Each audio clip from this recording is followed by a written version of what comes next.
සම්මා සම්බුදු සරණයි සදහැවතුනේ. මේ සංසාරය දුකකි. දුක අවසන් කළ හැක්කේ වීරයෙනි. වීරය anu තම సంతානයේ හටගන්නා අකුසල විතර්කයන් දැක ඒවා අවසන් වන්නට සැලැස්වීමයි. සදහැවතුනේ, ඔබ මේ ශ්‍රවණය කිරීමට බලාපොරොත්තු වන ධර්මදේශනාවත් ඔබ තුල උපන් අකුසලයන් දුරු කරගෙන නූපන් කුසල ධර්මයන් උපදවාගෙන සසර ගමන ජය ගන්නට ඔබහට කුසලානිසංසයක්ම වේවායි ප්‍රාර්ථනා කරමින් ඔබ අප කෙරෙහි අනුකම්පාවෙන් බෞද්ධ රූප වාහිනියේ මේ පැයට නියමිත දායකත්ව ධර්මදේශනාව සිදු කිරීම සඳහා බෞද්ධ රූප වාහිනී මැදිරියට වැඩම කළ ගලපිටමඩ සල්ගල ආරණ්‍ය සේනාසනාධිපති මහරගම නාවින්න ශ්‍රී ජයතුංග යෝගාශ්‍රමාධිකාරී පූජ්‍යපාද හැඳල දමිත ගෞරවනීය ස්වාමින් වහන්සේ අපි පළමුවෙන් සාදුනාදදී නමස්කාර පූර්වකව පිළිගනිමු. සාදු සාදු සාදු. මෙම ධර්ම දේශනාව සඳහා සදැහැති දායකත්වය ලබා දෙනවා ගම්පහ උඩුගම්පල පදිංචි ස්වර්ණා සමරසේකර මහත්මිය ප්‍රධාන, ඉරේෂා සමරසේකර දියණිය, යෝෂිතා සමරසේකර දියණිය, ලාල් සමරසේකර මහතා සහ නිල්මිනී වික්‍රමනායක ගුරුමෑණියන් ඇතුළු පවුලේ ඥාති පිරිස. සමන්ත චක්කවාලේසු අත්‍රා ගච්ඡන්තු දේවතා සද්ධම්මං මුනි රාජස් සුනන්තු සග්ග මොක්ඛදං ධම්ම ශ්‍රවණ කාලෝ අයං භදන්තා ධම්ම ශ්‍රවණ කාලෝ අයං භදන්තා ධම්ම ශ්‍රවණ කාලෝ අයං භදන්තා. නමෝ තස් භගවතු අරහතෝ සම්මා සම්බුද්දස්ස. නමෝ තස් භගවතු අරහතෝ සම්මා සම්බුද්දස්ස. නමෝ තස් භගවතු අරහතෝ සම්මා සම්බුද්දස්ස. යෝච වස්ස සතං ජීවේ කුසීතෝ හීන වීරියෝ ඒකාහං ජීවිතං සෙය්‍යෝ විරියමාර භතෝ දල්හං තීති. ගෞරවනීය මහා සංඝරත්නයන් අවසරයි. ශ්‍රද්ධාවන්ත පින්වත්නි, බෞද්ධ රූප වාහිනිය ඔස්සේ විකාශනය වන මේ වෙලාවට නියමිත ධර්මානුශාසනාව ශ්‍රවණය කරන්නටයි ඔබ හැමදෙනාම බලාපොරොත්තුෙන් වාසය කරන්නේ. මේ ධර්ම දානමය පුණ්‍ය ක්‍රියාවේ සදැහැති දායකත්වයේ දරනවා ගම්පහ උඩුගම්පල පදිංචි ස්වර්ණා සමරසේකර මහත්මිය, ඉරේෂා සමරසේකර දියණිය, යෝෂිතා සමරසේකර දියණිය, ලාල් සමරසේකර මහත්මයා, නිල්මිනී වික්‍රමනායක ගුරුමෑණියන් ඇතුළු පවුලේ සදැහැති පිරිස.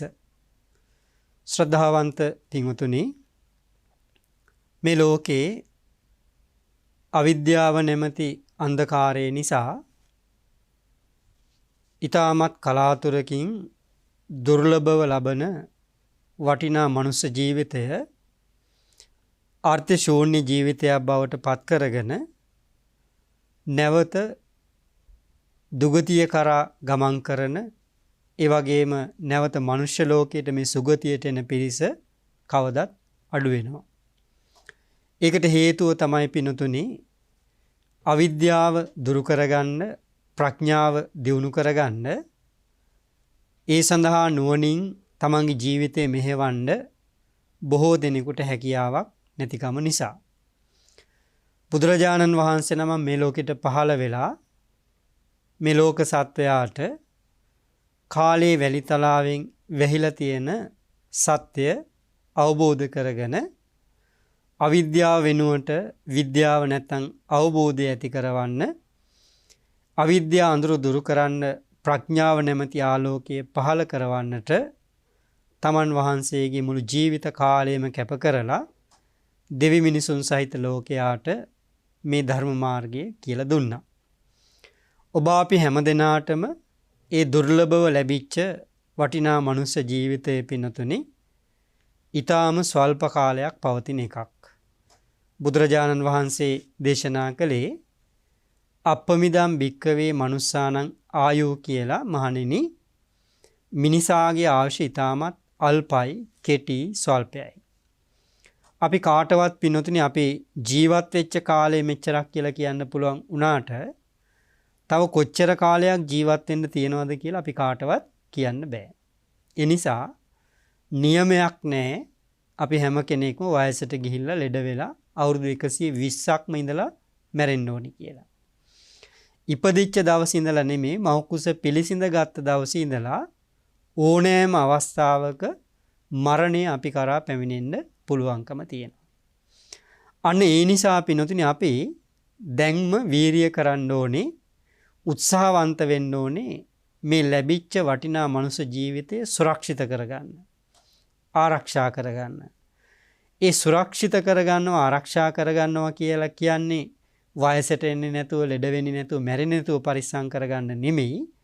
ඒ ලැබිච්ච වටිනා මනුෂ්‍ය ජීවිතය උපයෝග කරගන්න ඕනේ ඉක්මනින් මේ සංසාර දුකෙන් නිදහස් වීම සඳහා මඟ අනුගමනය කරමි. එහෙම වෙනකොට පින්නතුනි අපිට මේ ජීවිතේ මඟඵල අවබෝධ කරගන්න බැරි වුණත් අඩුම ගානේ අපිට දුගතියෙන් මිදලා සුගතිය කරා ගමන් කරන්නටවත් පුළුවන්කම ලැබෙනවා. අනේ නිසා මේ පින්වත් සියලු දෙනාම ශ්‍රද්ධාව උපදවාගෙන බොහොම අවධානයෙන් වුමනාවෙන් බුදුරජාණන් වහන්සේ සියලු දුක් නිවාරණය පිණිස දේශනා කළ සද්ධර්මයේ ශ්‍රවණය කරනවා කියන අදහසින් ධර්ම ශ්‍රවණය කරන්න. ශ්‍රද්ධාවන්ත පින්වතුනි, මම ඔබට කලින් සිහිපත් කළ ආකාරයට හිතන්න කෙනෙක් මේ ලෝකේ අවුරුදු 100ක් ජීවත් වෙනවා. අවුරුදු 100ක් ජීවත් වෙනවා කියලා හිතන්න. හැබැයි අවුරුදු 100 පුරාවට යා කිසිම ගුණධර්මයක් දියුණු කරන්නේ නැත්තම්, කෙලෙස් දුරු කරගන්න, අකුසල් දුරු කරගන්න වීරිය කරන්නේ නැත්තම් යාගේ ජීවිතය නිෂ්ඵල ජීවිතයක් වෙනවා. අර්ථවත් ජීවිතයක් වෙන්නේ නැහැ. හැබැයි කවුරු හරි කෙනෙක් වීරිය ආරම්භ කරලා අකුසලයන් දුරු කරමින් ඒ වගේම කුසල ධර්මයන් දියුණු කරගනිමින් එක දවසක් ජීවත් වෙනවා කියලා හිතන්න. අර අවුරුදු 100ක් ජීවත් වෙන කෙනාගේ ජීවිතයට වඩා අර කුසලයේ දියුණු කරගෙන, පින දියුණු කරගෙන එක දවසක් ජීවත් වෙන එක වටින බව බුදුරජාණන් වහන්සේ දේශනා කළා. කවදා හරි දවසක පිනතුනි අපිට අවස්ථාවක් උදා වෙනවා ජීවිතේ මේ සියල්ල අතහරින්න, සියල්ලෙන් මිදලා යන්න. අපි කැමති වුණත් අකමැති වුණත් ඒකට ලෑස්ති වෙන්න ඕනි, සූදානම් වෙන්න ඕනි. මොකද අපි අත්හරින්න බෑ කියලා අපිට ඒව අල්ලගෙන ඉන්න, නතර කරගන්න පුළුවන් කමක් නැහැ. එහෙමනම් පිනතුනි මේ ධර්මයේ ශ්‍රවණය කරන්නේ, පුරුදු කරන්නේ අපි ඒ සඳහා අවශ්‍ය කරන ශක්තිය ඇති කරගන්න. ඒ සඳහා අවශ්‍ය කරන ශක්තිය ඇති කරගන්න. ඒ සියල්ල අපේ හැරදාලා යන වෙලාවේදී, අපි සියල්ල හැරදාලා යන වෙලාවේදී පිනතුනි අපිට හරියට කඳු මුදුනකට නැගගත්තු කෙනෙක් තමන් ආපු ගමන් මාර්ගයේ දිහා බලනවා වගේ අපේ ජීවිතේ දන්න කියන කාලේ ඉඳලා අපි ආපු ගමන් මඟ පිළිබඳව අපිට දකින්න හම්බ වෙනවා. සිහි කරන්න හම්බ වෙනවා. අන්න ඒ වෙලාවේ පිනතුනි අපිට යම් අස්වැසිල්ලක් තියෙනවා නම් තියෙන්නේ, රැකවරණයක් තියෙනවා නම් තියෙන්නේ මේ භෞතික ලෝකයේ තියෙන ධන ධාන්‍ය ගැන සිහිපත් කළාට නෙමෙයි. දරුවෝ, දෙමව්පියෝ, ඥාතීන්, හිතවතුන් ගැන සිහි කළාට නෙමෙයි. ඒ වගේම පිනතුනි වෙන තමන්ගේ දැනුගත්කම් සිහි කළාට නෙමෙයි. තමන්ට පේනවා නම් තමන් මේ ආපු මාර්ගය තුල පින දියුණු කරගත්තා, කුසලයේ දියුණු කරගත්තා. ඒ වගේම පාපයෙන් මිදෙන්න වීරිය කළා. ජීවිතය ගැන යමක් අවබෝධ කරගත්තා කියලා අන්න ඔබට ලොකු අස්වැසිල්ලක් ලැබෙනවා. සැනසille ජීවිතයේ සියල්ල හැරදාලා යන්න පුළුවන්කම ලැබෙනවා. අනේ නිසා පිනතුනි අපි මේ ජීවත් වෙන කෙටි කාල පරාසය ඊටමත් සැලකින්ලෙන් ධර්මානුකූලව ගත කරන්නට බුදුරජාණන් වහන්සේ දේශනා කළ ධර්මයේ තුලින් ධම්මපදේ සඳහන් වෙන සහස්ස වර්ගයේ ගාථාවක් ඔබට ධර්ම දේශනාව සඳහා මාතෘකා කරගත්තා. මේ ගාථාව දේශනා කරන්නට හේතුනේ පිණුතුනේ බුදුරජාණන් වහන්සේ සවැත් නුවර ජේතවනාරාමේ වැඩ ඉන්නකොට බුදුරජාණන් වහන්සේගෙන් බණ අහන්න ආපු තරුණෙක් ශ්‍රද්ධාව ඇති වෙලා ගිහි ජීවිතයේ බොහොම සම්බාධක බහුලයි, කටුකයි, අමිහිරි, සසර බොහෝ කල් ගමන් කරන්න හේතු වෙන එකක් කියලා කල්පනා කළා ශ්‍රද්ධාවෙන් මේ ශාසනය පැවිද්ද ලබා ගන්නවා. නොබෝ කලකින් උපසම්පදාවත් ලබා ගන්නවා. ශාසනයට ඇතුළුනේ පිනතුනේ ශ්‍රද්ධාවෙන්. ඒ වගේම දුකෙන් නිදහස් වෙන මිදෙන අරමුණින්. හැබැයි පිනතුනේ මේ අපේ හිත කියලා කියන්නේ මහා පුදුමාකාර එකක්. මේ ෂණය තුල අපිට හිතෙනවා මේ සියල්ල නිෂ්ඵලයි, ශුන්‍යයි, වැඩකට නැහැ කියලා. හැබැයි ඊළඟ ෂණේ අපිට හිතෙනවා මේ ආස්වාදී දකිමින් තව තවත් මේවා විඳින්න ඕනේ කියලා. තව තවත් මේවා ලබන්න ඕනේ කියලා. තව තවත් මේ තුල රැඳිලා ඉන්න ඕනේ කියලා. අන්න ඒ වගේ පිනතුනේ මේ ස්වාමින් වහන්සේටත් කලක් යනකොට පැවිද්ද පිළිබඳව කලකිරීමක් ඇති වුණා. අකමැත්තක් ඇති වුණා. පැවිද්දට ආවේ සසර ගැන කලකිරීමක් ඇති කරගෙන අකමැත්තක් ඇති වෙලා ඒ වගේම ගිහි ජීවිතයේ තියෙන දොස් දැකලා හැබැයි ඒ මුල් අරමුණම තුල ජීවිතය පවත්වා ගන්න යා දක්ෂ වුණේ නැහැ. අනේ නිසා පිනතුනේ එක දවසක් මෙයා කල්පනා කරනවා සියදිවි හානි කරගන්න. ඉස්සලාම කල්පනා කළා ගිහි ජීවිතයට යන්න ඕනේ නැවත ගිහිල්ලා මේ කාම සම්පත් විඳින්මින් ජීවත් වෙන්න ඕනේ කියලා. ඊට පස්සේ කල්පනා කළා මේ පැවිදි ජීවිතයට ආපු මං වගේ කෙනෙක් ආපහු ගිහි බවට පත් වෙලා මරණයට පත් වෙන එක මහා නිന്ദා සහගතයි. ඒ නිසා මේ පැවිදි ජීවිතය තුළම දිවි හානි කරගන්නවා නම් හොඳයි කියලා කල්පනා කරලා ඒ සඳහා උපක්‍රමයක් කල්පනා කරමින් හිටියා. ඒ සඳහා අවස්ථාවක් බලමින් හිටියා. එක දවසක් පින්වතුනි භික්ෂුන් වහන්සේලා ගිනිහල්ගේ රැස් වෙලා ඉන්නකොට ඒ ගිනිහල්ගේ සර්පෙක් හිටියා. මේ සර්පයාව හැලියකට අල්ලලා ඒ හැලියට දාලා ඈතට ගිහින් දාන්න ලෑස්ති වෙනකොට මේ ස්වාමීන් වහන්සේ මේක දැක්කා. දැකලා කියනවා මේ සර්පයාව මම ගිහින් දාන්නම් කියලා. දැන් මෙයාටත් ඕනේ දිවි හානි කරගන්න. සිය දිවි නසා ගන්න.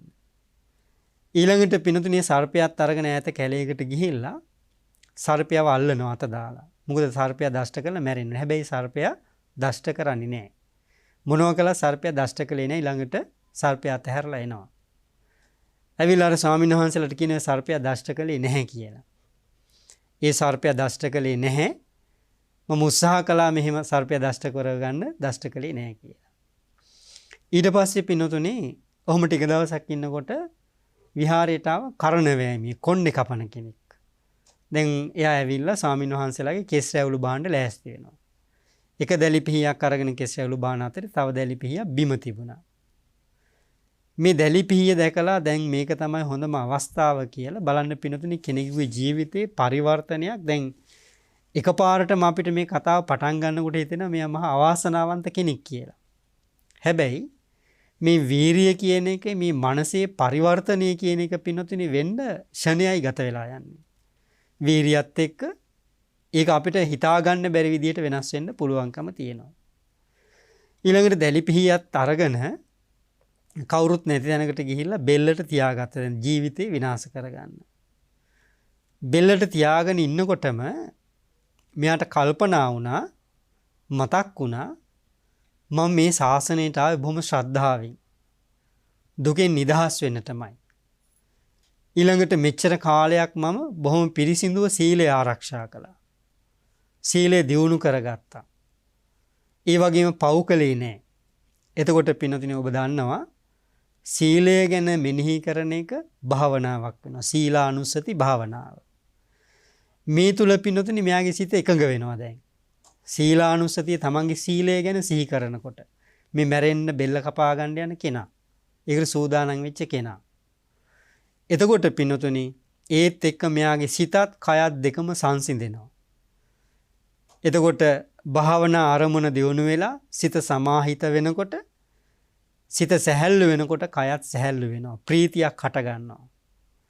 ඊළඟට වීරිය කරනවා මේ ප්‍රීතිය නිරුද්ධ කරන්න. මොකද ප්‍රීතිය කියන එකත් නිත් එකක් නොවන නිසා.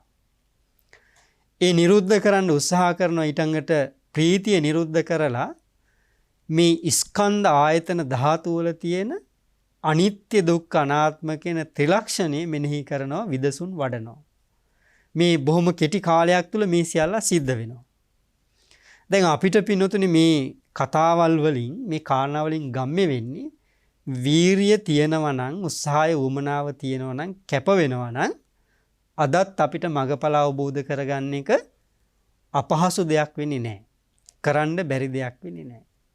එතකොට පින්නතුනේ බලන්නේ ෂණයෙන්ම අර සියලු කෙලෙස් දුරු වෙලා මේ ස්වාමින් වහන්සේ රහතන් වහන්සේ නම බවට පත් වෙනවා.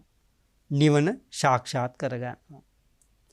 නිවන සාක්ෂාත් කරන හරි පොදුමයි පින්නතුනේ. මැරෙන්න ගිය ජීවිතේ එපා වෙලා දිවිහානි කරගන්න ගියේ. ඊළඟට පින්නතුනේ දැන් දැලිපිහිය විසි කරලා උන්වහන්සේ ආපහු විහාරයට එනකොට අනිත් ස්වාමීන් වහන්සේලා අහනවා දැන් ඔබ සියදිවි නසා ගන්න ගිය බව දන්නවා. ඉතින් මොකද වුනේ කියලා. දැන් මට එහෙම අවශ්‍යතාවයක් නැහැ කියලා ප්‍රකාශ කළා. ඒ කියන්නේ උන්වහන්සේ රහත් වුණු බව, නිවන ප්‍රත්‍යක්ෂ කළ බව අනිත් අයට ඇඟෙව්වා. බුදුරජාණන් වහන්සේට මේ කාරණාව ගිහිල්ලා මේ ස්වාමීන් වහන්සේලා කියනවා හාමුදුරුවෝ හිතුවේ මෙයා මේ අධික මානෙටපත් වෙලා රහත් වෙලා නැති හිතන්නේ කවුද පින්නතුනි මැරෙන්න ගිය කෙනෙක් රහත් වුණා කියලා. බෙල්ල කපා ගන්න ගිය කෙනෙක් රහත් වෙනවා කියලා හිතන්න පුළුවන්ද? එතකොට අනිත් ස්වාමීන් වහන්සේලා හිතුවේ මේ ස්වාමීන් වහන්සේ අධික මානෙ ඇති කරගෙන මෙහෙම දෙයක් ප්‍රකාශ කරනවා කියලා. ඉතින් බුදුහාමුදුරන්ට ගිහිල්ලා කිව්වහම බුදුහාමුදුර දේශනා කළා උන්වහන්සේ ක්ෂීණාශ්‍රවයි. අරිහත්ත්වයට පත් වුණා කියලා. එතකොට දැන් මේ ස්වාමීන් වහන්සේලාට හරි පුදුමයක් මේක. දිවි හානි කරගන්න ගිය කෙනෙක් කොහොමද රහත් වෙන්නේ? ඒ රහත් වෙන්න යාට තියෙන කුසලයේ තිබිච්ච කුසලයේ හැකියාව ඒ පුළුවන්කම ලැබුණේ කොයි විදිහටද? මොකක්ද ඒකට හේතුව? ඇයි මෙයාට අර සර්පය දෂ්ට කරගෙන දිවි හානි කරගන්න බැරි වුණේ? සර්පය දෂ්ට කළේ නැත්තේ. බෙල්ල කපා ගන්න ලෑස්ති වෙනකොටයි සීලානුස්සතිය මෙනෙහි වුණේ. මේවා ලොකු ගැටලු බවට පත් වුණා. ඉතින් බුදුරජාණන් වහන්සේගෙන් පිනතුනි මේ කාරණාව ගැන අහනවා.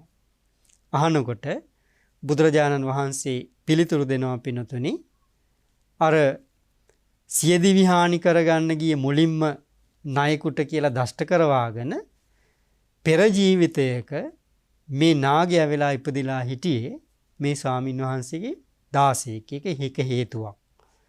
ඒ නිසා නාගයා දෂ්ට කළේ නැහැ. ඒ වගේම පින්නතුනේ අනිත් කාරණාව තමයි දැන් සියදිවි හානි කරගන්නේ නැතුව ඉන්න නැත්තම් ඒකෙන් මිදෙන්න ඊළඟට එහෙම කෙනෙකුට රහත් වෙන්න කරගෙන තිබිච්ච පින මොකද්ද? කුසලය මොකද්ද? මේ ස්වාමින් වහන්සේ පින්නතුනේ කාශ්‍යප බුදුරජාණන් වහන්සේගේ කාලේ අවුරුදු 20000කට ආසන්න කාලයක් මහානදම් පුරපු කෙනෙක්. කාශ්‍යප බුදුහාමරන් කාලේ මිනිසෙකුගේ ආයස අවුරුදු 20000කට ආසන්නයි. ඒ සීලානුස්සතිය තමයි ආපහු සැරේ මෙනෙහි වුනේ. දැන් මේ ගුණධර්ම දියුණු කර ගැනීමේ තියෙන වටිනාකම. ඒ වගේ තියෙන අගේ හිතලා බලන්න කල්පනා කරලා බලන්න. ඒ නිසාම තමයි පිනුතුනේ ආපහු සැරයක් අර මේ ජීවිතේ දියුණු කරගත්තු සීලයක් මතුවෙලා ඒ වගේම සීලානුස්සති භාවනාව බවට පත් වෙලා අරිහත්වේ සාක්ෂාත් කරගන්නට පුළුවන්කම ලැබුණේ. පස්සේ කාලෙක උන්වහන්සේ ප්‍රසිද්ධ වුණේ පින්නතුනි සප්පදාස. ඒ කියන්නේ සර්පයාට දාස වෙච්ච. ඒ කියන්නේ සර්පයා නිසා තමයි දැන් සර්පයා දෂ්ට කළා නම් දෂ්ට කළා මැරුණා නම් රහත් වෙන්න හම්බෙන්නේ නැහැ. පස්සේ නම හැදුනේ සප්පදාස රහතන් වහන්සේ කියලා. එතකොට පින්නතුනි අනිත් කාරණාව දැන් මෙයාට මෙච්චර ඉක්මනින් රහත් වෙන්න. දැන් ඔයත් හිතන්න කෙනෙකුට මේ රහත් වෙනවා කියන එක නැත්නම් නිවන ප්‍රත්‍යක්ෂ කරගන්නවා කියන එක හිතා ගන්නවත් බැරි දෙයක්. දැන් සමහර ස්වාමීන් වහන්සේලා බුදුහාමර කාලෙත් වැඩ හිටියා. බුදුහාමුදුරුවෝ ඇසුරු කරලත් බුදුරජාණන් වහන්සේගෙන් ධර්මයේ ශ්‍රවණය කරලත් අඩු ගානේ සෝවාන් ඵලයටවත් පත් වෙන්න බැරි වෙච්ච අය හිටියා. ඉතින් මේ පුජ්‍යල නානත්වයක් තියෙනවා පින්නතනේ. දැන් මේ පින්නතුන් දන්නවා සමහර අයට බුදුරජාණන් වහන්සේගේ ගාථාවක් දේශනා කරනකොට නිවන ප්‍රත්‍යක්ෂ කරගන්නවා. සමහර කෙනෙකුට මුළු දේශනාවම කරන්න ඕනේ. සමහර කෙනෙක්ගේ දේශනාව අහලා පස්සේ පුරුදු කරන්න ඕනේ. සමහර කෙනෙක් ඉන්නවා කොහොමටවත් මේ ජීවිතේ නිවන ප්‍රත්‍යක්ෂ කරගන්න හම්බ වෙන්නේ නැහැ. ඒ පුජ්‍යල නානත්වයක් තියෙනවා. එතකොට බුදුරජාණන් වහන්සේගෙන් අහනවා මේ ස්වාමීන් වහන්සේලා මේ කතාව දීර්ඝ එකක් පින්නතුනේ මේ ධර්ම කාරණා වඩාත් වටින නිසා අපි ඒක ටීම් ප්‍රකාශ කළේ බුදුරජාණන් වහන්සේ අර කොහොමද මෙච්චර ඉක්මනින් රහත් උනේ කියන එකට දුන්න පිළිතුරු තමයි මේ ගාථාවේ සඳහන් වෙන්නේ. යෝච වස්ස සතං ජීවේ කුසීතෝ හීන වීරියෝ ඒකාහං ජීවිතෝ ජීවිතං සෙය්‍යෝ විරියමාර බතෝ දල්හන්ති. ඒ ගාථාවෙන් කියන්නේ පින්නතුනේ යම් කෙනෙක් කුසීතව කම්මැලිකමෙන් වීරියක් නැතුව අවුරුදු 100ක් ජීවත් වෙනවට වඩා වීරියෙන් යුක්තව එක දවසක් ගත කරනවා නම් කෙනෙක් ජීවිතේ අන්නේ එක දවස අර අවුරුදු 100ටත් වඩා වටිනවා කියලා. දැන් එතකොට මෙතන ප්‍රධාන වශයෙන් කතා කරන්නේ පින්නතුනේ දේශනා කරන්නේ වීරිය ගැන. වීරියේ තියෙන වටිනාකම ගැන. දැන් මේ පින්නතුන් ජීවිතේ හැම කෙනෙක්ම වාගේ ගොඩාක් අත්දැකීම් තියෙන අය. දැන් ටික ටික පරිණත වයසටපත් වෙච්ච අය. එතකොට ඔබට යම් කිසි වැටහීමක් තියෙනවා, අවබෝධයක් තියෙනවා යම් ප්‍රමාණයකට හරි අපි මේ හිතාගෙන හිටපු සුන්දර ලෝකයේ ඒ විදිහටම පවතින්නේ නැහැ කියන එක. ජීවිතේ අපි අපේක්ෂා කරව බලාපොරොත්තු වෙච්ච දේවල් අපේ ඇස් පන අපිටම ඒ සිහින බලාපොරොත්තු අපේක්ෂාවන් සුණු විසුණු වෙලා යන හැටි දැකලා තියෙනවා. අත්දැකලා තියෙනවා. දැන් පින්නතුනි මේ වීරිය කරන්න අපිට මනස සකස් වෙන්නේ මේ දුක හොඳට දැක්කහම. දැන් අපි මේ දුකෙන් මිදෙන්නනේ වීරිය කරන්නේ. දුක දන්නේ නැත්නම්, දුක දකින්නේ නැත්නම්, දුක අවබෝධ කරගන්නේ නැත්නම් යාට වීරිය කරන්න හිතක් පහළ වෙන්නේ නැහැ. අවශ්‍යතාවයක් පහළ වෙන්නේ නැහැ. දැන් මේකේ වටිනාකම ගැන හිතන්න බුදුහාමුදුරු දේශනා කරන මේ වීරිය නැතුව අවුරුදු 100ක් ජීවත් වෙනවට වඩා එක දවසක් වීරියෙන් ජීවත් වෙන එක ඊට වඩා වටිනවා කියලා. දැන් එතකොට මේ පිනතුන්ගේ ජීවිතයේ දැන් මේ පරිණත බවත් එක්ක අත්දැකීමුත් එක්ක යම් කිසි වැටහීමක් තියෙනවා. අපි මේ මොනතරම් ආස්වාදයට බැඳිලා හිටියත් වැඩිපුර මේ ජීවිතේ අපිට මුහුණ දෙන්න සිද්ධ වෙන්නේ ආදීනවලට. ඒ කියන්නේ දුකට. දැන් අපි ආස්වාදයෙන් එකතු කරගත්තු බැඳිච්ච ඇලිච්ච දේවල්ම දැන් හිතන්න පිනතුනේ මෙහෙම. අම්මා කෙනෙක් තාත්තා කෙනෙක් හැටියට මේ ලෝකේ වඩාත් ආදරය කරන්නේ මොනවටද? වඩාත් මැලුම් කරන්නේ මොනවටද? තමන්ගේ දරුවන්ට. දෙමව්පියන්ට ඊට වඩා සම්පතක් තියනවද මේ ලෝකේ? එහෙම නැහැ. හැබැයි ඒ අම්මට තාත්තට තමන් ජීවත් වෙලා ඉන්න කාලේ කවදාවත් හිතෙනවද තමන්ගේ ඇස් දෙකෙන් තමන්ගේ දරුවෝ තමන් බලන් ඉඳද්දි නැති වෙයි කියලා. මරණයටපත් වෙයි කියලා. නමුත් බලන්න පිනතුනේ ඒ බලාපොරොත්තු නොවුනට හිතුවේ නැතුනට ඒ අත්දැකීම් අපිට නැද්ද? ඒ අත්දැකීම් අපිට තියෙනවා. අපිට වළක්වන්න පුළුවන්ද? අපිට නවත්තන්න පුළුවන්ද? කෝටි ගාණක් වියදම් කරලා වුණත් ඒක කරන්න පුළුවන්ද? කරන්න බෑ. හැකියාවක් නැහැ. දරුවෝ හැටියට අපි මේ ලෝකේ වැඩියෙන්ම ආදරය කළේ වැඩියෙන්ම කැමති කාටද? අම්මටයි තාත්තටයි. ඒ අම්මා තාත්තා කවදා හරි දවසක අපිව හැරදාලා යනවා. අපිට ඒ අම්මා තාත්තව අතහරින්න වෙනවා. ඒ අය ජීවිතෙන් සමුගන්නවා. දරුවෝ හැටියට අපිට කරන්න පුළුවන් දෙයක් තියනවද? කරන්න පුළුවන් දෙයක් තියනවද? කරන්න කිසි දෙයක් නැහැ. ජීවත් වෙලා ඉන්න කාලේ රැක බලා ගන්න පුළුවන්, උපස්ථාන කරන්න පුළුවන්, උදව් කරන්න පුළුවන්. එතනින් එහාට කරන්න දෙයක් නැහැ. හැබැයි පිනුතුනේ අපිට මේවා කොච්චර ජීවිතයේ අත්දැකීම් වුණත් තවමත් අපිට හිතෙන්නේ මේ ලෝකයේ තුල ජීවත් වෙන එක, ඒ ආස්වාදය ලබන එක, තව තවත් මේකේ පැවැත්ම අරගෙන යන එක ගැන තමයි අපි හිතන්නේ කල්පනා. ඒක සාමාන්‍ය දෙයක්. අන්න ඒ නිසා පිනුතුනේ අපිට මේ දුක කියන එක හරියට තේරෙන්නේ නැහැ. වටහා ගන්න බෑ. මොකද සාමාන්‍ය ලෝකයා පිනුතුනේ අර ගොඩාක් තියෙන ආදීනවයට වඩා හැම වෙලාවෙදිම ආස්වාදය දකිනවා. දැන් දරුවෝ ඉන්න දෙමව්පියෝ දරුවන්ගෙන් සතුටු වෙන එක ආස්වාදේ. බුදුහාමුදුරුවෝ ආස්වාදේ නැහැ කියන්නේ නැහැ. අම්මා කෙනෙකුට තාත්තා කෙනෙකුට තමන්ගේ දරුවෝ දකින්නකොට සතුටක් ඇති වෙන්නේ නැහැ කියන්නේ ඒ ආස්වාදේ. හැබැයි ඒ දරුවම තමන්ට කැමති විදිහට ජීවත් කරගන්න බැරි වෙනකොට තමන්ව හැරදාලා යනකොට ඒ නිසා ආස්වාදයට වඩා ජීවිත කාලෙ මේ ආදීනවෙ නෙමෙයිද විඳින්නේ. ඒ ආදීනවෙ විඳින්නේ. ඒ දුක විඳින්නේ. එතකොට අපිට හිතෙනවද, අපිට කල්පනා වෙනවද මේ සංසාරේ උපදින හැම ජීවිතයකදීම අපිට මේක තමයි උරුම වෙන්නේ කියලා. මේක තමයි ධර්මතාවය කියලා. මෙහෙම වෙන්න පුළුවන් කියලා. අද විතරක් නෙමේ පිනතුනි. මේ අනවරාග සංසාරේ ඕන තරම් දරුවෝ අපේ මැරිලා අපි ජීවිත කාලෙ මඩාණ්ඩා ඉන්න ඇති. ජීවිත කාලෙ මඩාණ්ඩා ඉන්න ඇති. මේ සත්‍ය තේරුම් අරගෙන මේකේ නිදහස් වෙනකන් තව කොච්චර කාලයක් එහෙම කරයිද කියලා අපිට කියන්න බෑ. අපිට කියන්න බෑ. අන්න එහෙමනම් පිනතුනි මොහොතක් හිතන්න කල්පනා කරන පෙර ඔබ ගොඩාක් කුසල් කරපු අය, පින් කරපු අය. ඒ පින නිසාම තමයි මේ කුසලයේ දියුණු කරපු නිසාම තමයි මේ දුර්ලභ වටිනා මනුෂ්‍ය ජීවිතය ඔබට ලැබුණේ. ඒ වගේම තමයි පිනතුනි ඔබට කාටවත් කරදරයක් නැති ජීවිතයක් ගත කරන්න පුළුවන්කම ලැබුණේ. හොඳ නරක තේරුම් ගන්න නුවණක් හම්බ වුණේ. මේ ලෝක ධර්මතා කියනවා අපි කාටවත් නවත්තන්න වළක්වන්න බෑ.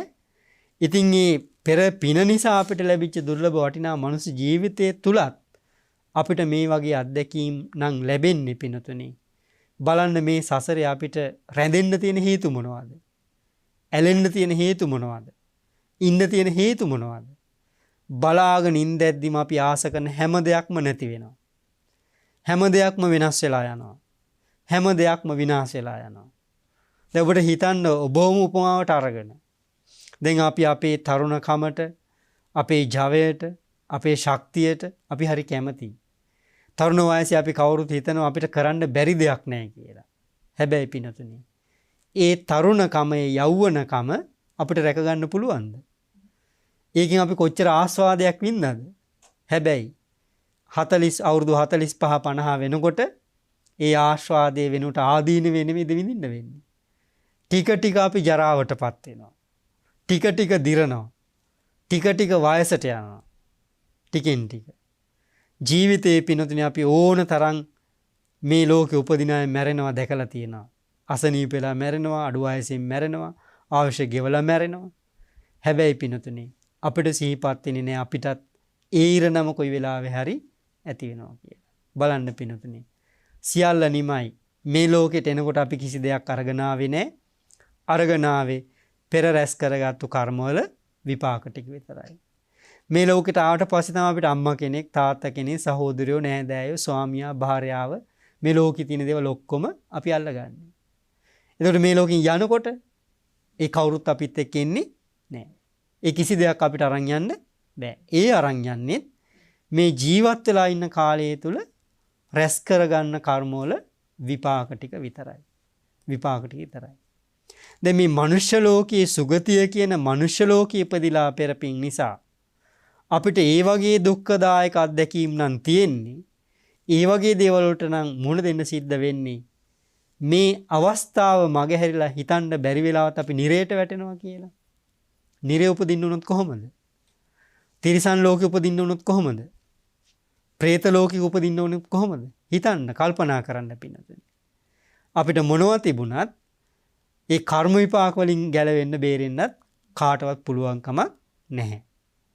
එහෙම කල්පනා කරනකොට පින්නතුනි අපිට මේ ජීවිතය ගැන කලකිරීමක් එනවා. කලකිරෙනවා කියලා කියන්නේ පින්නතුනි සත්‍ය දැකීම තුළ ඇති වෙන අවබෝධය. අවබෝධය. එහෙම නැත්නම් මේ කලකිරීම කියලා කියන්නේ ඉච්ඡා බංගත්වේ නෙමෙයි. වැරදියට තේරුම් ගන්න එපා. කලකිරීම කියලා කියන්නේ සත්‍ය දැන ගැනීම, දැක ගැනීම තුළ ඇති වෙන අවබෝධය. ඒකයි කලකිරීම කියලා කියන්නේ. නැත්නම් මේ අපිට උවමනා දේවල්, අපි කැමති දේවල්, අපි ප්‍රිය කරපු දේවල් අපිට නැති වුණාම හිතේ ඇති වෙන තරහ නෙමෙයි. ඒ අකමැත්ත නෙමෙයි. ඒ ඉච්ඡා බංගත්වේ නෙමෙයි, බලාපොරොත්තු සොන්වීම නෙමෙයි. කලකිරීම කියන්නේම නිබ්බිදාව කියන්නේම සත්‍ය දැන ගැනීම, දැක ගැනීම තුළ ඇති වෙන අවබෝධය. දැන් හිතන්න ඔබට මේ ජීවිතය ගැන සිහි කරනකොට මෙහෙම දකින්නකොට යම් අවබෝධයක් ඇති වෙනව නේද? යම් වැටහීමක් ඇති වෙනව නේද? එතකොට ඔබට හිතෙනවනේ මේක වැඩක් නැහැ කියලා. මේකෙන් ගන්න දෙයක් නැහැ කියලා. මේක මොකටද පරිස්සම් කරන්නේ කියලා. අන්න ඒක තමයි පිනතුනි කලකිරීම කියලා කියන්නේ. ඒ සත්‍ය දැකීම තුළ ඇති කරගන්න අවබෝධය. අන්න බුදුරජාණන් වහන්සේ දේශනා කරන පිනතුනි ඒ කලකිරීම තමයි කියලා කියන අපිට සසරෙන් නිදහස් වෙන්න උපකාර කරන්නේ. උපකාර කරන්නේ. අන්න එතකොට පිනතුනි එහෙම කල්පනා කරන අපි දැන් මේ දේශනාවල් තුල පිනතුනි දැන් අපිට මේ වෙලාවේ මේ ඇත්තන්ට මේ පිනතුන්ට බණ අහනකොට හිතෙනවා අපි මේ මොනවද කරන්නේ? අපි මේ කොහෙද යන්නේ? අපිට මොනවද වෙන්නේ? හැබැයි පිනුතුනේ මේ හිතේ ස්වභාවය තමයි මෙතනින් නැගිටිනකොටම සමහර විට හැම දෙයක්ම ආපහු අපි අර සුපුරුදු තැනට යනකොට නැති වෙන්න වෙනස් වෙන්න පුළුවන්. ඒකට කමක් නැහැ. හැබැයි ඔබ මේ අහලා තියෙන දේ, අහන දේ, පුරුදු කරන දේ උත්සාහ කළොත් ඔබට කවදා හරි දවසක ප්‍රයෝජනවත් වෙනවා.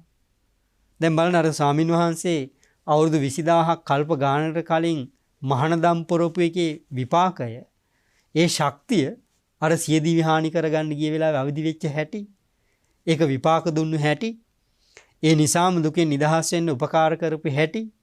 ඉතින් අන්න ඒ නිසා පිනතුනි හොඳට හිතන්න කල්පනා කරන ඔබට ජීවිතයේ පිනතුනි හොඳට නුවණින් කල්පනා කළොත් විමසලා බැලුවොත් මේ ජීවිතේම අපිට කමටහනක් කරගන්න පුළුවන්.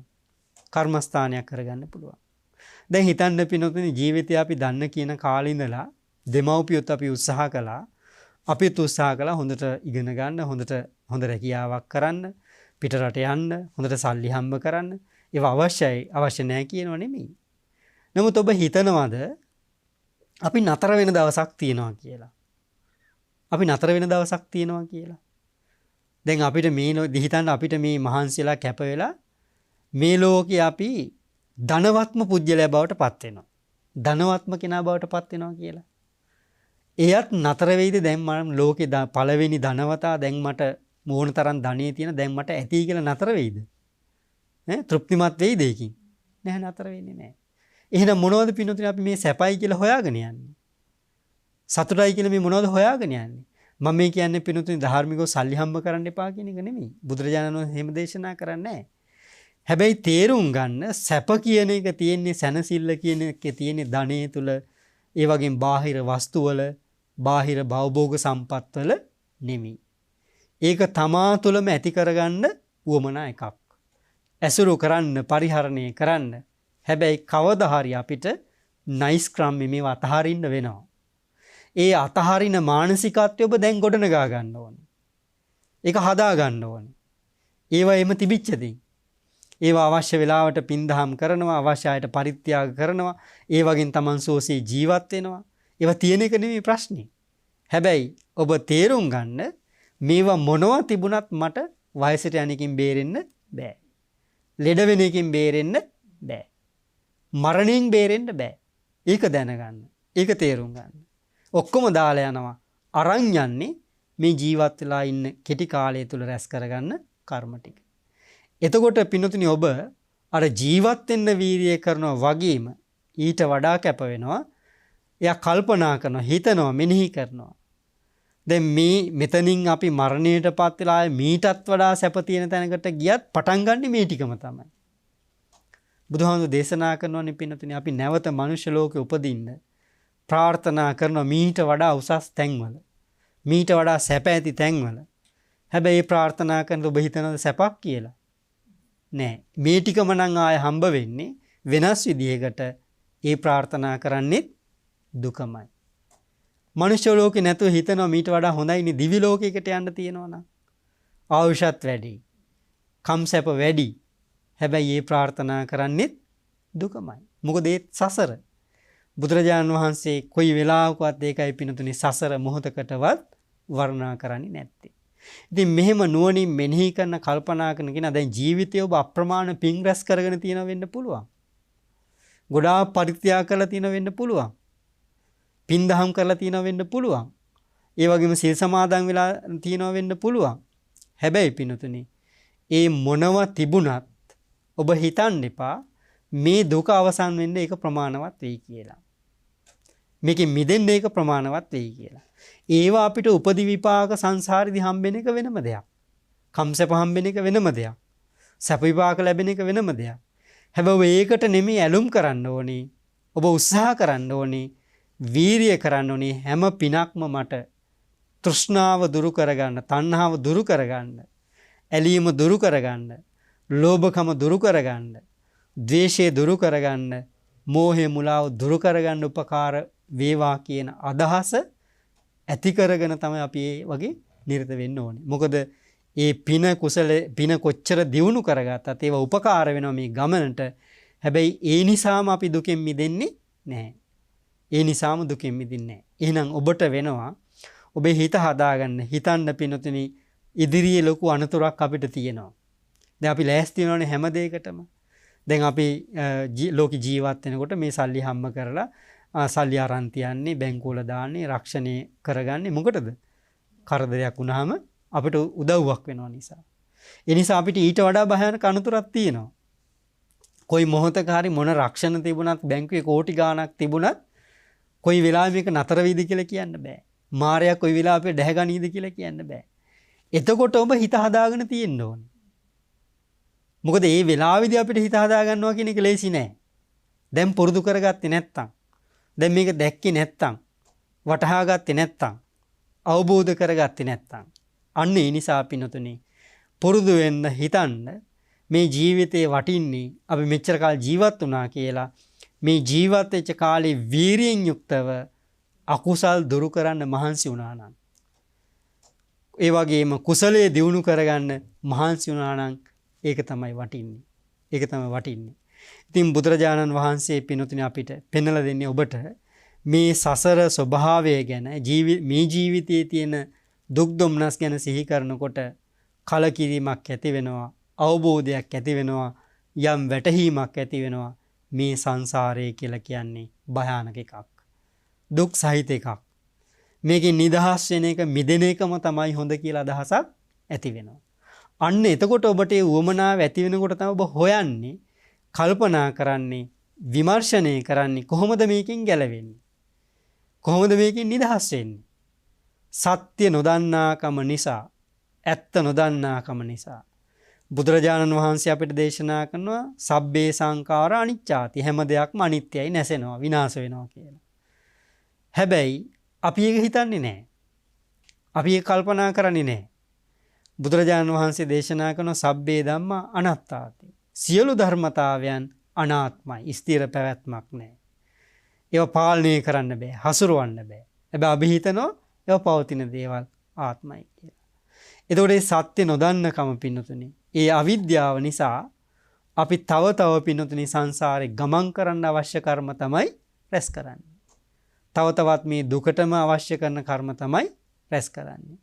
අන්න මේ ස්වභාවයේ නුවණින් දකින්න කෙනා, විමර්ශනය කරන කෙනා පින්නතුනේ ජීවිතේ ඊට පස්සේ මග හොයනවා කොහොමද මේකෙන් ගැලවෙන්නේ, නිදහස් වෙන්නේ, මිදෙන්නේ කියලා.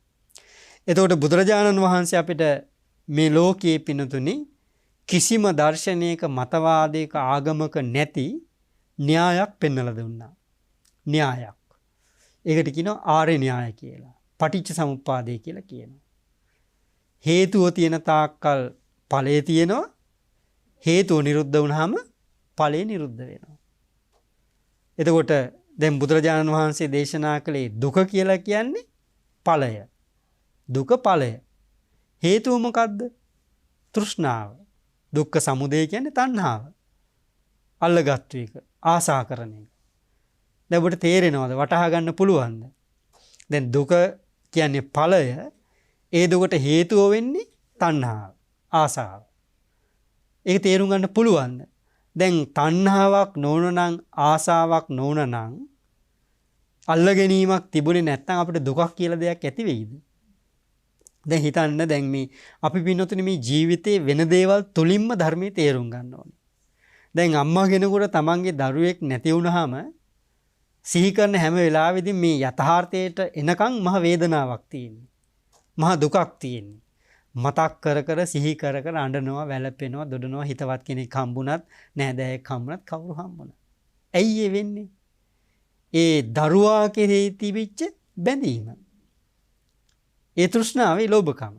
දැන් ඔබ හිතන්නේ ඒක මේ අස්වාභාවික දෙයක් නේ. අම්මා කෙනෙකුට, තාත්තා කෙනෙකුට දරුවෝ ගැන තියෙන දරු සෙනෙහස මේ ඇට මිදුළු වලටම ගිහිල්ලා තියෙන. නමුත් අපි ඒක තේරුම් අරගෙන කටයුතු කරන්න ඕනේ.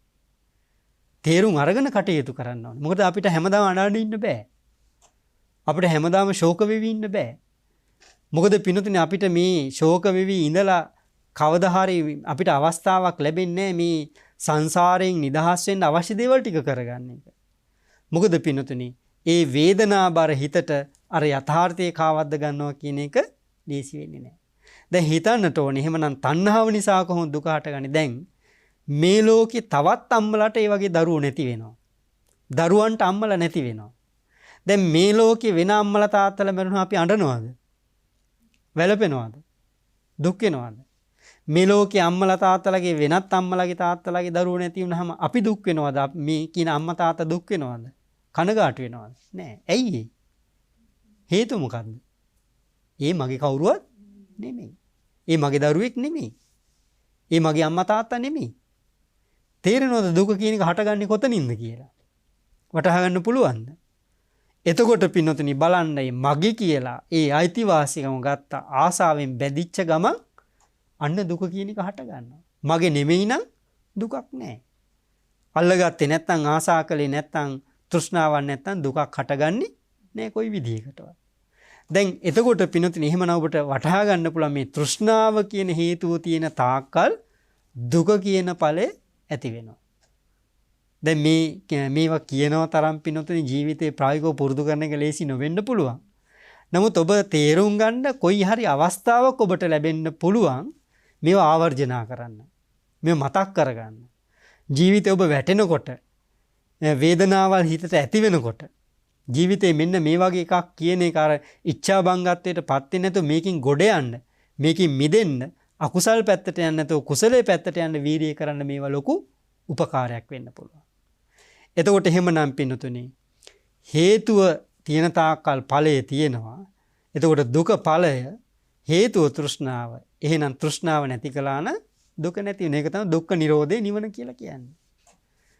ඒකට අවශ්‍ය මාර්ගය තමයි පින්නතුනි ඵලය නැති කරන මාර්ගය තමයි හේතුව නැති කරන මාර්ගය තමයි බුදුරජාණන් වහන්සේ ආර්ය අෂ්ටාංග මාර්ගයේ හැටියට දේශනා කළේ. එතකොට මේ වීරියෙන් ජීවත් වෙන කම්මැලි නොවි අලස නොවි වීරියෙන් ජීවත් වෙන එක දවසක් වටිනවා කියලා කිව්වේ බුදුරජාණන් වහන්සේ දේශනා කළේ.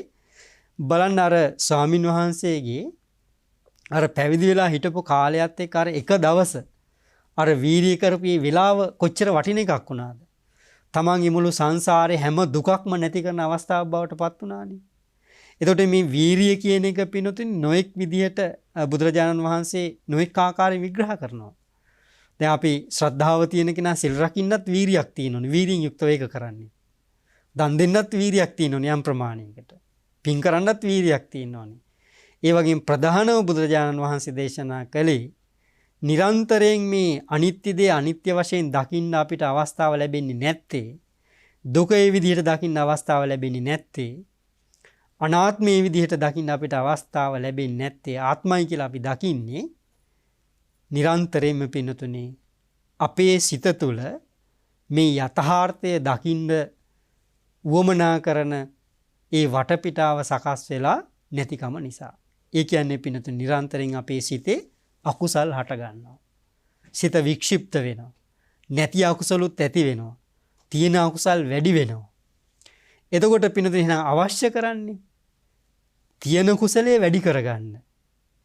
ඒ වගේම නැති කුසලේ උපදවා ගන්න.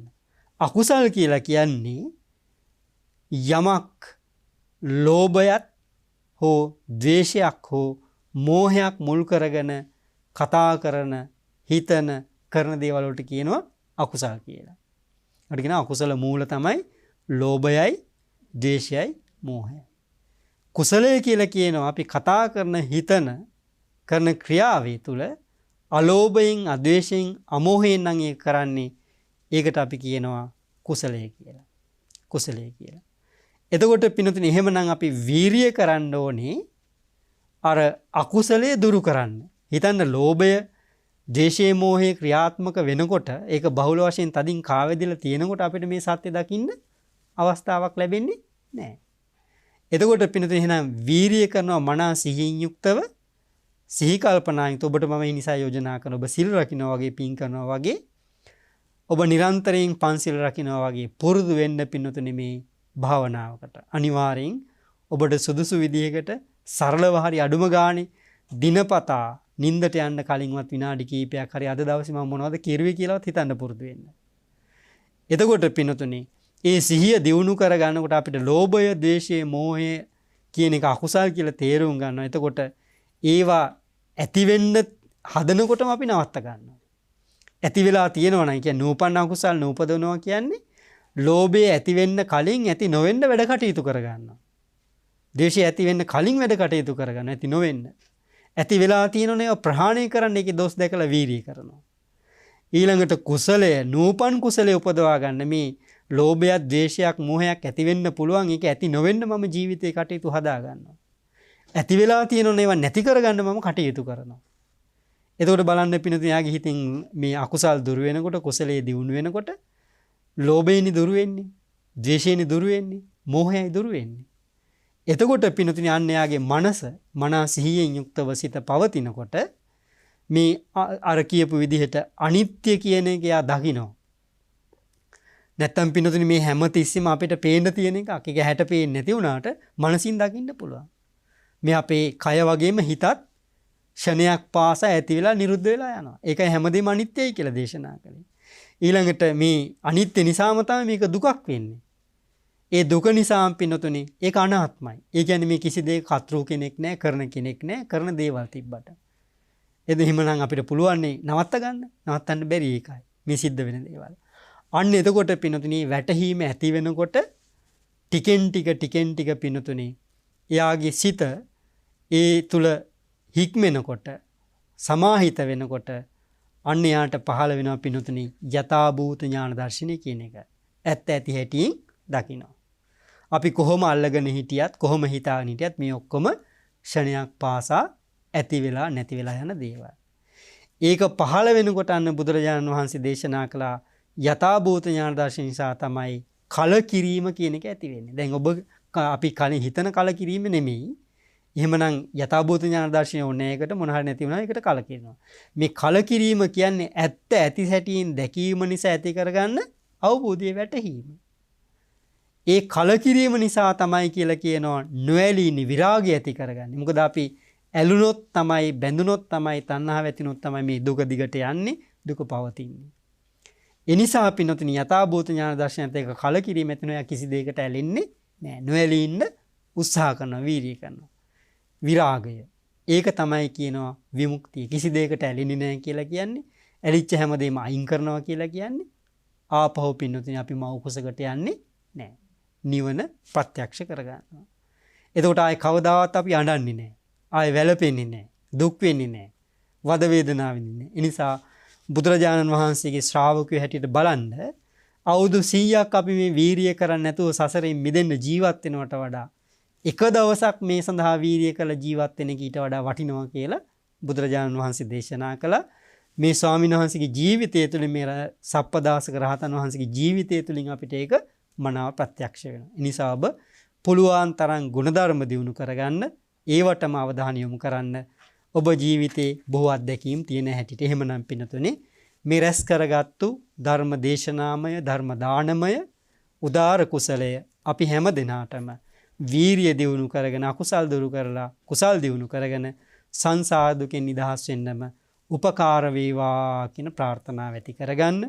අද දවසේ මේ ධර්ම දානමේ පුණ්‍ය ක්‍රියාවේ සදැහැති දායකත්වයේ දරන ගම්පහ උඩුගම්පල පදිංචි ස්වර්ණා සමරසේකර මහත්මිය, ඉරේෂා සමරසේකර දියණිය, යෝෂිතා සමරසේකර දියණිය ඇතුළු පවුලේ අය අපේ සල්ගල ආරණ්‍ය සේනාසනේ දායක පින්තුන් හැටියට ශ්‍රද්ධාවෙන් මේ මහා සංඝරත්නයට උපස්ථාන කරමින් ස්ථානීය අඩුපාඩු හොයා බලමින් ඒ වගේම අංග සම්පූර්ණ භාවනා කුටියක් ඒ සේනාසනෙට සකස් කරලා පූජා කළා. පින් රැස් කරගන්න කුසල් දිනු කරගන්න අදහසින් ඒ වගේම බුද්ධ මන්දිරයක් ඉදි කරමින් පවතිනවා. ඒ හැම පිනක්ම මේ පිනුතුන් රැස් කරගන්නේ පිනේ තියෙන වටිනාකමගේ ආනිසංස දන්නවා. සියල්ල හැර දාලා යනකොට අපිත් එක්ක එන්නේ ගෙනියන්න තියෙන ටික කියලා දන්න නිසා. ඉතින් මේ බව සිහිපත් කරමින් අපි මේ වෙලාවේ බොහොම ශ්‍රද්ධාවෙන් ගෞරවයෙන් යුක්තව ධර්ම ශ්‍රවණය කරලා මේ රැස් කරගත්තු පින අනුමෝදන් කරන්නට බලාපොරොත්තු වෙනවා.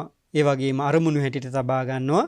මීට වසර 2කට පෙර ආපාතරින් වෙන්නු ගම්පහ සිරිකුරුස විදුහලේ ආදි ශිෂ්‍ය නීතිඥ නදීජා නිශාන්ති කුමාරි සමරසේකර දියණියට ඒ වගේ මේ සහෝදරියන්ගේ ආදරණීය සහෝදරියට පුණ්‍යානුමෝදනා කරන්නට බලාපොරොත්තු වෙන මේ අම්මා ඒ සහෝදරිය හැම පින්කමක්ම කරන්නේ ඒ සහෝදරියට දියණියට පුණ්‍යානුමෝදනා කරන්න.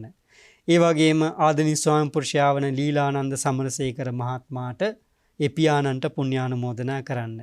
ඒ වගේම වන්‍යාරච්චි පියාණන් මෑණියන් ඇතුළු පවුලේ මිය පරලෝකීය සියලු ඥාතීන්ට පුණ්‍යානුමෝදනා කරන්නටත් සුජීවත්ව සිටින ස්වර්ණා සමරසේකර මෞතුමියට නිදුක් නිරෝගී සුවපත් භාවයේ චිරජීවනයේ ප්‍රාර්ථනා කිරීමත් ඕස්ට්‍රේලියාවේ මෙල්බන් නගරයේ පදිංචිව සිටින ඉරේෂා සමරසේකර සහ යෝෂිතා සමරසේකර දේනියන් දෙදෙනාට නිදුක් නිරෝගී සුවපත් භාවය ප්‍රාර්ථනා කරමින් මේ පුණ්‍ය ක්‍රියාව සිදු කරනවා. ඉතින් අපි මේ රැස් කරගත් උදාර පින් කැමති දෙවියන්ට අනුමෝදන් වේවා. දෙවි රැකවරණී ආශිර්වාදය ප්‍රධාන දායකත්වයේ දරන ස්වර්ණා සමරසේකර මහත්මිය වගේ මිරේෂා සමරසේකර දියණිය, යෝෂිතා සමරසේකර දියණියටත් ලාල් සමරසේකර මහත්මයා ඒ වගේම නිල්බිනි වික්‍රමනායක ගුරු මෑණියන් ඇතුළු හැම දිනාට සලසා දෙත්වා දෙවියන්ද සසර දුකෙන් නිදහස් වෙලා නිවන් දකිත්වා කියන දහසින් සාදු කියලා පුණ්‍යානුමෝදනා කරන්න. ඒ වගේම පුණ්‍යානුමෝදනා කරන්න බලාපොරොත්තු වෙන දියණියට, ඒ වගේම සහෝදරියට මිට වසර දෙකට පෙර අභාවයට පත්වුණු ගම්පා සිරිකුරුස විදුහලේ ආදි ශිෂ්‍ය නීතිඥ නදීජා නිසාන්ති කුමාරි සමරසේකර දියණියටත්, ඒ වගේම ලීලානන්ද සමරසේකර ස්වාමි පුරුෂයාණන්ට පියාණන්ටත් වන්‍යාරච්චි පියාණන් ඇතුළු මියගිය සියලු ඥාතීන්ට මේ පින් අනුමෝදන් වේවා, සැපයටපත් වේවා, නිවනින් සැනසීම ලබත්වා කියන අදහසින් සාදු කියලා පින් දෙන්න. අපි හැම දිනාට සෝසිය ආර්ය මාර්ගය දියුණු කරගෙන අමා මහ නිවනින් සැනසීම ලබන්නට මේ පින උපකාර වේවා කියලා ප්‍රාර්ථනා කරන්න. ඒ වගේම බෞද්ධ ආමාදිජාලේ ප්‍රධානත්වයෙන් කටයුතු කරන ඒ ගෞරවනීය බර්ලන්දේ වජිරඥාන ස්වාමීන් වහන්සේ ඇතුළු කාර්ය මණ්ඩලයට මේ කටයුතු තවත් දියුණු කරගන්න, ඒ වගේම අවහිර බාධක දුරු කරගන්න තුනුරුවන්ගේ දෙවියන්ගේ ආශිර්වාද ලැබේවා කියලා ප්‍රාර්ථනා කරන්න. අවසාන වශයෙන් පුණ්‍ය ක්‍රියාවේ දායකත්වයෙන් දරන ස්වර්ණා සමරසේකර මෞතුමියටත්, ඒ වගේම මිරේෂා සමරසේකර දියණියට, යෝෂිතා සමරසේකර දියණියට, ලා සමරසේකර මහත්මයා, වික්‍රමනායක ගුරු මෑණියන් තුළ හැම දිනාට තෙරුවන් සරණින් නිදුක් නිරෝගී සුවපත් භාවයේ චිරජීවනයේ දීර්ඝායු සම්පත් සැලසේවා කියලා ආශිර්වාද කරනවා. අභිවාදන සීලිස්ස නිච්ඡං වද්දාපචායිනෝ චත්තාරෝ ධම්මා වඩ්ඩಂತಿ ආයුවන්නෝ සුඛං බලං ආයුරාෝග්‍ය සම්පatti සග්ග සම්පatti මේවච අතෝ නිබ්බාන සම්පatti මිනාතේ සමිජ්ජතු. හැම දිනාට තෙරුවන් සරණයි.